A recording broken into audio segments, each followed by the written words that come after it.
doing. She's doing science. But they are doing. So this is actually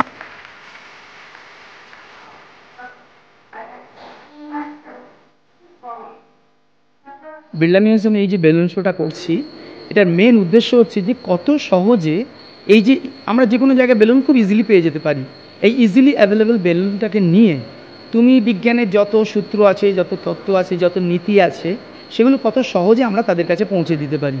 এই যে theories, loss, প্রিন্সিপালগুলো সব থেকে easily বোঝার একমাত্র রাস্তা হচ্ছে যে মজাদার ওয়েতে, মজাদারভাবে কিছু বেলুনের এক্সপেরিমেন্ট করে সেগুলো দেখানোর মাধ্যম। তো এই যে আমার মোটিভটা হচ্ছে এই, আমরা যেটা বিড়লা মিউজিয়াম থেকে ভাবছি সেটা হচ্ছে যে কত ফানি ওয়েতে, কতটা ইন্টারঅ্যাক্টিভ ওয়েতে তারা আমাদের কাছে আসছে, তারা আমাদের সঙ্গে এক্সপেরিমেন্টে পার্টিসিপেট করছে, এবং সেইটা করে ওরা কতটা সহজে সায়েন্সটাকে শিখছে, বিজ্ঞানটা শিখছে, সেটাই হচ্ছে আমাদের উদ্দেশ্য।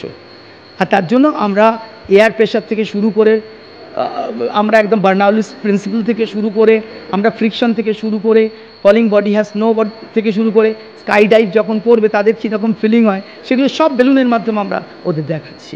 এই শোটা আমরা এইভাবে ডিজাইন করেছি যাতে ক্লাস 1 থেকে 12, ইভেন নার্সারি পর্যন্ত আসতে পারে, ইভেন গ্র্যাজুয়েশন মাস্টার ডিগ্রি আসতে পারে, যে যেরকম লেভেলে আমরা ঠিক সেই লেভেলে তাদের কাছে প্রেজেন্ট করি।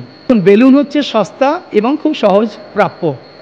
আবারও বলি, সস্তা এবং সহজ প্রাপ্য। আমরা খুব সস্তায় এটা কিনতে পারি, যে কোনো শ্রেণীর ছাত্রছাত্রী মানুষ কিনতে পারে, এবং সেগুলো ইজিলি অ্যাভেলেবেল এদিক ওদিকে পাওয়া যায়। এবং এই যে সহজ হয়ে যাচ্ছে, ফলে তারা বাড়িতে গিয়ে বা স্কুলে গিয়ে আমার এক্সপেরিমেন্টগুলো দেখে ওরা উৎসাহিত হয়ে যাতে সেগুলো করতে পারে। আর বেলুন হচ্ছে সেই মাধ্যম যেটা খুব সহজ মাধ্যম। এই সহজভাবে যে জিনিস পেয়ে খুব অল্প খরচে যদি এক্সপেরিমেন্টগুলো করে বিজ্ঞানের নীতি তত্ত্বগুলো বুঝতে পারে, তার থেকে ভালো আর কি থাকতে পারে। আমাদের সিস্টেমটাতে চক অ্যান্ড টক মেথডে পড়ানোর, আমি বলছি না যে সব জায়গায় সেটা হয়, চক অ্যান্ড টক মেথডে পড়ানোর একটা সিস্টেম আছে, যেটা আমাদের ক্ষেত্রে কোনো কোনো ক্ষেত্রে বোরিং হয়ে যায়। কিন্তু সেটাই যদি আমরা হ্যান্ড অন এক্সপেরিমেন্টের মাধ্যমে আমরা যদি প্র্যাকটিক্যালি এক্সপেরিমেন্টালি যদি দেখাই, তাদের আমার মনে হয় সেটা ওদের, এবং এটা ফ্যাক্ট যে ওদের কাছে সেটা আরও বেশি বোধগম্য হয়।